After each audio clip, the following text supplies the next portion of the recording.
Good afternoon, madam. My name is Parminder. I'm from Group 1. So today I'll be presenting on the topic sexual harassment. So at here first we'll have a look at our team members. First one is Tarini. Second, Parminder, it's me itself. And then we have Surya and Dian. So next I'll be presenting on the introduction part. So at here we can say that sexual harassment is a widespread issue that violates personal boundaries and threatens equality, respect and dignity. Sexual harassment itself can take various forms, whether it can be verbal or physical threats to covert intimidation. Sexual harassment is also known as an abuse of power and a disdain for individual rights for a free environment. In this scenario, victims often feel powerless and reluctant to confront their harassers due to the fear and they due to the fear of social disgrace, they tend to go through the harassment rather than sharing it out and seeking for help.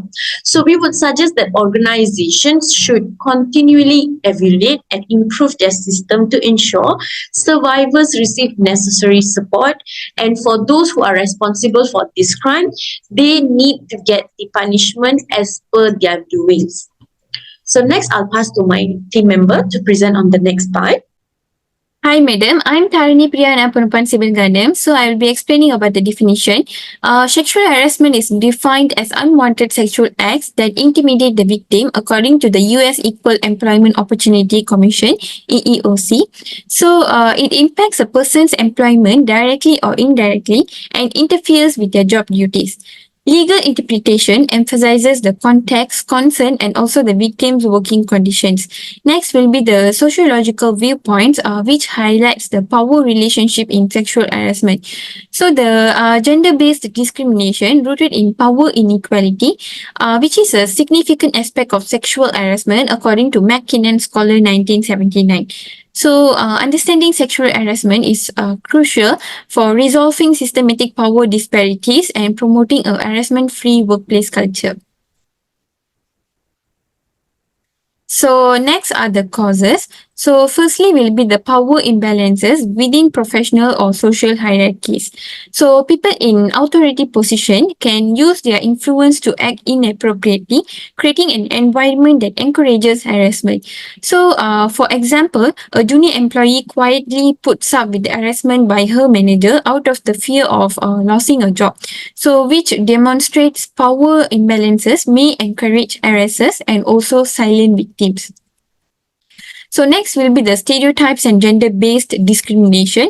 Cultural norms that uphold uneven power relations between males and females can create an environment where harassment is either accepted or ignored.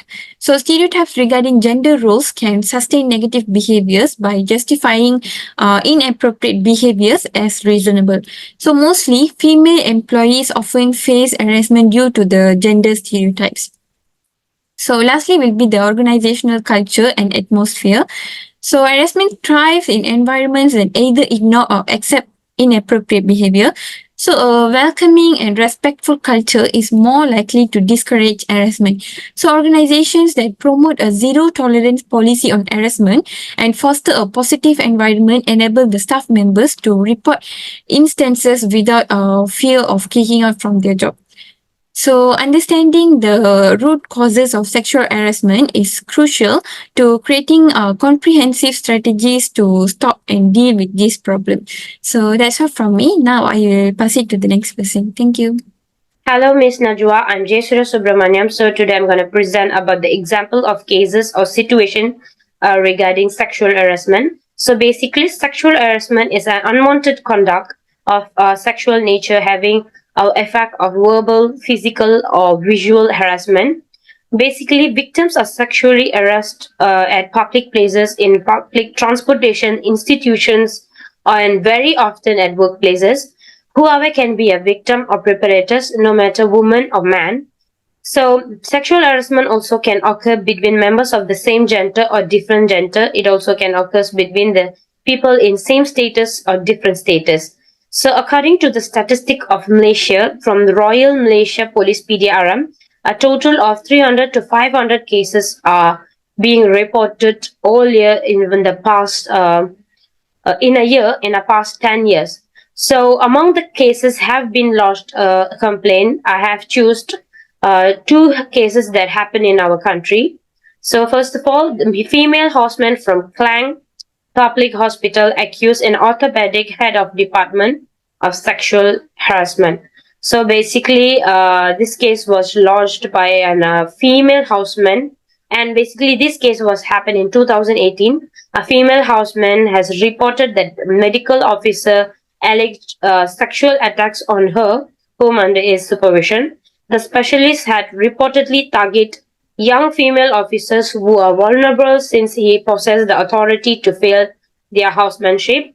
So a woman have been lodged a complaint to the police, and Dr. Zulkifli Ahmad, Minister of Health of Malaysia, has requested the Malaysia Medical Council to revoke the head uh, department's specialist medical license based on the investigation carried out. That Health Minister Dr. Zulkifli decided to suspend the department head of orthopedic and conduct further investigation under Regulation 43 by other relevant authorities, including Health Ministry.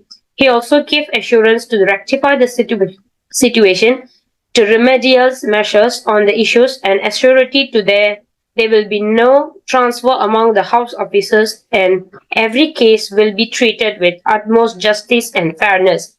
So basically, the second case is about an athlete accused cycling coach of sexual harassment during training.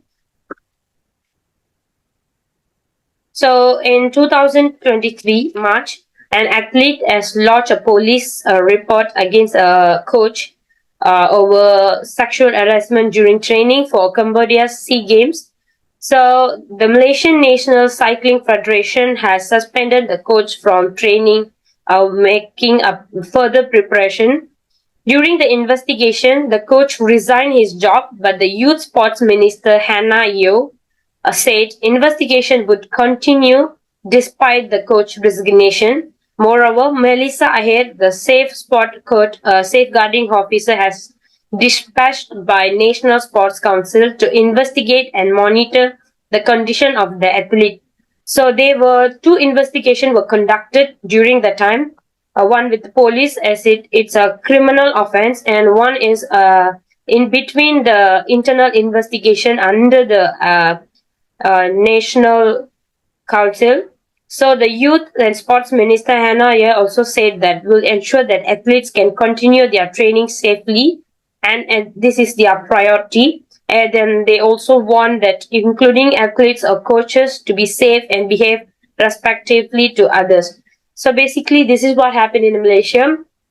So far, there has been no severe actions have been taken. They just suspend or terminated will be conducted usually. Moving on to the next topic, which is effects of the sexual harassment. Sexual harassment can affect everyone because it can create an environment that makes the situation harder for the employees or even the company to succeed.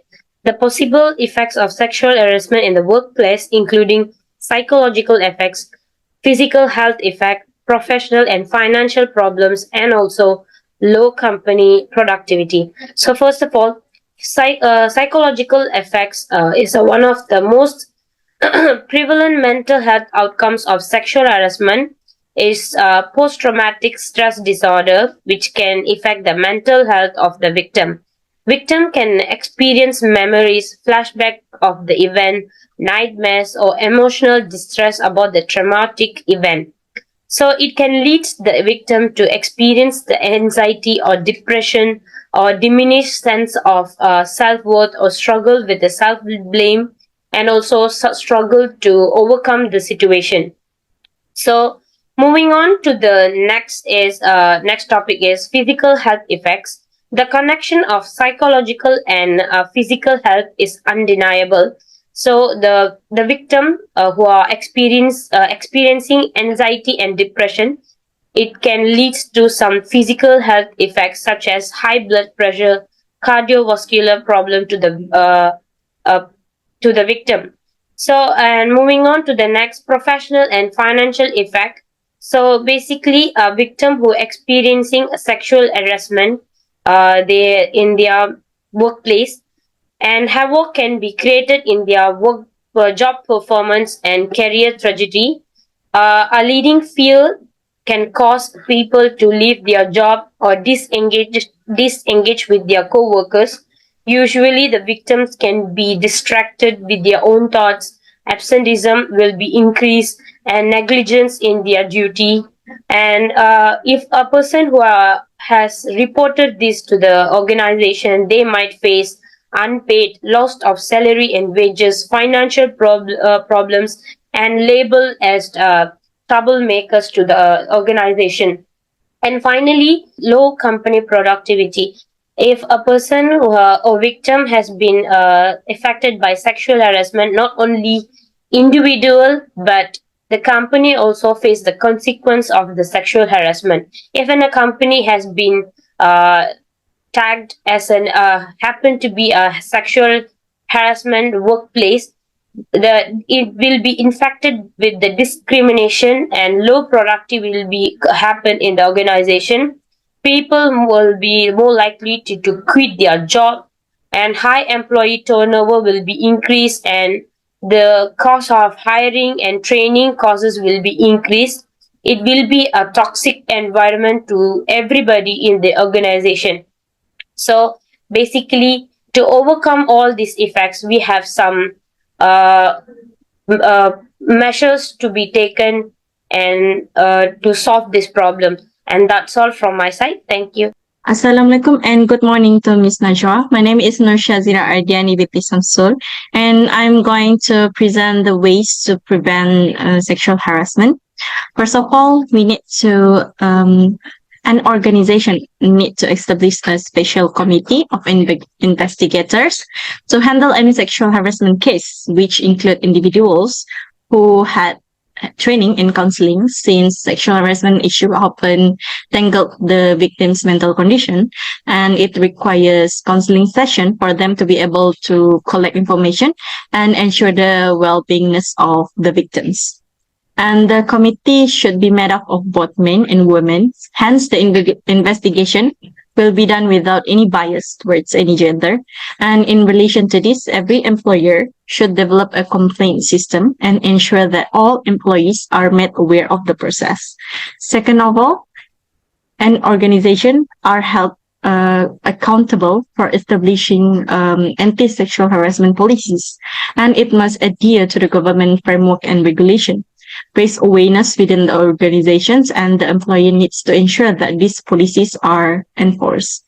And these policies act by setting the bar for respectful conduct, as it can ensure that everyone performs within this exact same boundaries. And it will also act as a deterrent by detailing forbidden behavior and its sanctions, by enabling the employees to think carefully and to think carefully prior to engage in unacceptable behavior. Lastly, most people are unaware that training may serve as critical link between the anti-sexual harassment policies and the thought about favorable outcomes. In addition to the establishment of policies in the organization, employees must recognize that even if they have the finest policies, yet without the underlying support of training, it will all be important. The training may include the process to seek remedy, what they need to do when facing such a situation, how to lodge a complaint, and grasp the punitive provisions under the regulation provided. However, training is not an occasional remedy, but rather an ongoing one. And then for the act or regulation, the primary legislation outlining the basic condition of employment for individuals, employees in Malaysia is the Employment Act 1955. This act specifically applies to any employees who come within the scope of the act, which according to the new amendment made effective from the 1st of January 2023, any person who has entered a contract of service will be covered. Under Section 2 of the Act, after amendment made effective, the same amendment, sexual harassment definition can be determined as any unwanted conduct of sexual nature whether verbal, non-verbal, visual, gestural, or physical, directed at a person which is offensive or humiliating or is a threat to his well-being arising out of and in the course of his employment. In the Act, Section 81A to 81G of the Act define the procedure that employers must comply with when dealing with such case in the workplace. In addition, under the same amendment, specifically under Section 81H, employees are now mandated to prominently display a notice to raise awareness about the sexual harassment in the workplace. And then for the second act is the Anti-Sexual Harassment Act 2022. Previously, sexual harassment only be covered under the previous act, which is the Employment Act 1955. But it now can be covered by the ASHA 2022 as of October 2022, which provides more comprehensive and effective framework for addressing this issue, as it includes all sorts of sexual harassment that people confront in a variety of situations, such as public places, educational institutions, private relationships, and internet platforms, and not only in the workplace. This new act also introduced the Tribunal for Anti-Sexual Harassment, which is TASH, which offers a specialized venue for submitting complaints, conducting investigation, mediating disputes, and awarding compensation to the victims. The existence of TASH provide a more simplified and perhaps more effective dispute resolution mechanism. And then under the Section 2 of the Act, the definition of sexual harassment is similar to the previous act, which is the Employment Act. It goes along the line of any unwanted conduct of sexual nature in any form, whether verbal, non-verbal, visual, gestural, or physical, directed at a person which is reasonably offensive or humiliating or is a threat to his well-being, except that it does not simply or specifically cover the workplace situation. It covers all situations. And that's all for my part. Thank you. So now for the conclusion part, we can conclude that sexual harassment in an organization is a serious issue that actually affects employees' rights and workplace efficiency. To combat it, organizations should implement strict regulation, educate employees about reporting channels, and also they can foster an inclusive culture. Training itself could be one of the initiatives taken by the organization to create awareness among their employees regarding to the sexual harassment. And also having an effective reporting method, including like transparent communication channel and confidentiality, are essential. This is because when a victim is being harassed, they would prefer a private and confidential conversation rather than having a public talk, as they are afraid to the social disgrace, as what I present in the introduction. But victims who are being harassed, they usually are reluctant to share about their situation due to the social disgrace. So the more private and confidential channel is provided, it will be way more easier for the employee to be open regarding the harassment they are going through. So organization itself should commit to show that they are concerned regarding their employee and they are unbiased. So they should carry out an investigation and demonstrate a dedication for a justice for the victim itself. So a multi-phased strategy involving stakeholder participation, strong rules, and education is actually necessary to create a safer environment for all the employee in an organization. Responding to sexual harassment, it is not only legal but also morally necessary to address the sexual harassment in any organization if there is any circumstances occurred due to the sexual harassment. So that's all from our group. So here we can see, we will show our brochure. This is our brochure that we created. So we can have a look regarding to the sexual harassment at workplace. So we have forms of sexual harassment, whether it's verbal or physical or visual. And there's also a helpline where the employee can contact regarding to the sexual harassment. If they are afraid to confront face to face, they can have it conversation through phone. And there's also written that what we can do to overcome the harassment, like to stop the sexual harassment itself. So here are a few steps and few information to stop sexual harassment at workplace itself. So that's all from our group. Thank you, madam.